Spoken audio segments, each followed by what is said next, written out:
Hello everyone and welcome to Cardboard Adventures, where every card tells a story. Today I'll be sharing with you my recent submission return for mint grading here in Canada. It's mainly Marvel cards. There's a couple Pokemon in there. I really wanted to learn a little bit more about grading Marvel cards. So I sent some off to mint grading here in Canada. It was a great deal. They were $11 a card for bulk. I submitted it in March and just received it back now. So yes, it did take some time, but I do like the subgrades. And I'm planning on sending off some cards to PSA when they open up. And I have a few Marvel cards right now at PSA. These cards just were a lot of fun collecting as a kid. And I love the artwork on them. Of course, these are some cool cards right here. Falcon and US Agent. I just recently watched the Disney Plus show Falcon and Winter Soldier. Just some cool artwork here. And of course, Deadpool. I've really enjoyed the Marvel Universe on Disney Plus. There's so much great content, and it's not like what it was in the 90s with superhero movies. They've just really evolved. So I graded mainly 93 Marvel Masterpieces, and they actually did quite good. When I opened my box, a lot of the cards had bricked, so I did my best to pick out the cards that didn't brick and stick to the other cards as much. I'm pretty sure it does say on the back when their first appearance was. It's been a while, yeah.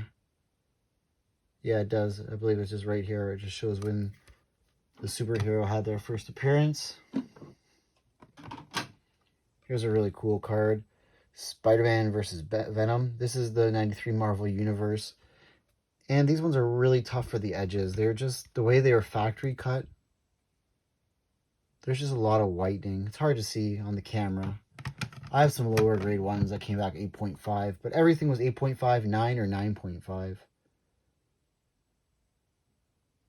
And I really love the artwork, especially the backs were really cool because they had like a rating for strength, intelligence, agility, mental powers. They had just different powers, and it gave you the rating of, there's speed and other interesting things.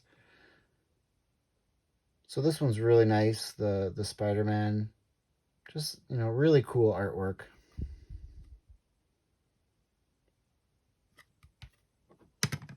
And it's always fun in the hobby just to do things a little differently. I mainly do hockey, but I do like Pokemon. I'd say Pokemon's probably my number 2, and recently I've taken a shining into Marvel. I had a few sealed boxes, so I just decided to open them up. And here's Venom. I had a really nice copy of this card that I sent to PSA that I do fully expect to come back as hopefully a 10. In my opinion, it was flawless. Alright, so here we have an 8.5. So as you can see, this one had just, the edges were 8. And it's really hard.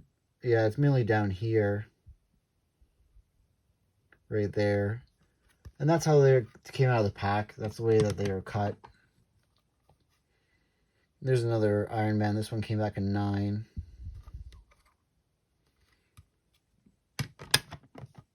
When I do have time, I do read comics, mainly online, digital now. I've been reading through the Amazing Spider-Man. That's just here.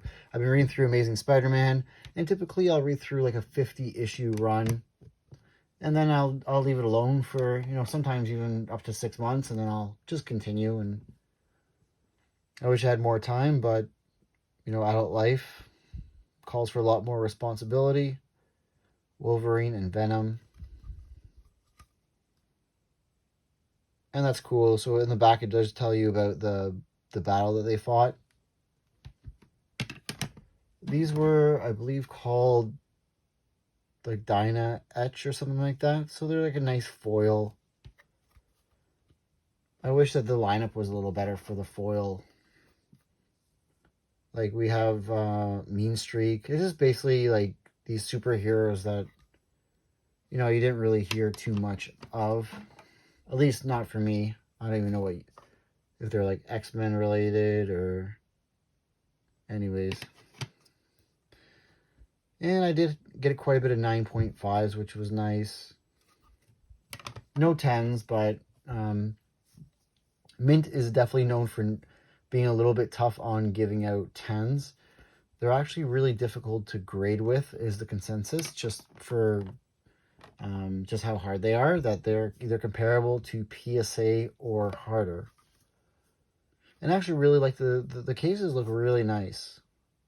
They're really clean looking. The only thing I didn't like was they just always have some like chipping on the bottom. I saw someone on social media made a comment about it, and they said that's the way that they, I guess they have a third party who cases it for them, and that's the way that they, I guess there's not much they can do about that. I've also reached out to Mint and asked if they could grade packs, and they said not at this time. I'd love if they could grade packs. I think PSA is the only pack graders right now. So pretty neat. A 7 fighting ability from Wolverine, but strength is only 2. So I don't really know how that works, but anyways, still a cool card. Vision. That's one of the Disney Plus shows that I just couldn't get into. WandaVision. Maybe I'll give it another go. All right, I have like just 2 Pokemon here. Zapdos, which is a 9. It was a really nice card, except it had some hollow scratching. So I thought, hey, I'll just send in a couple Pokemon cards just to test the waters out. So I have a Zapdos that came back a 9. And I have a Machamp that came back 8.5. So I do have quite a bit of Pokemon cards, but I tend to want to stick with PSA, especially for my PC, my personal collection. And here we have Rogue. This is from 91 Impel. I wish I had more from this set. Like, I wish I had the Captain America, but the artwork's really nice on this set. I went through, I had a big stack of these, mainly from my childhood, and the Rogue was the only one that looked decent enough that didn't have much whitening, because they are very tough to find in high grade. And we have a Ghost Rider. This one's a 9.5. I was never really a big fan of that artwork. Just the backs on these cards are really cool. And in the era before the internet, you know, it was invaluable just to have all that information right there. So we have a Darkhawk. This one's a 9. Haven't really heard much about Darkhawk these days, but I did enjoy that card when I was a kid. I did have that one. Doctor Strange. This one's an interesting artwork. It's a 9.5. Now that I think of it, I don't think I actually, for my subgrades, I don't think I got anything that was a 10. I think the highest I got was 9.5. We have a Storm, 9.5, and this looks like whitening, but it's actually the card design. It caught me off guard because I'm like, oh, is it dented? But no, it's just the card design. And my last card is the Hulk, 2099. I wasn't the biggest fan of this artwork on this card specifically. I generally like the more common Hulk.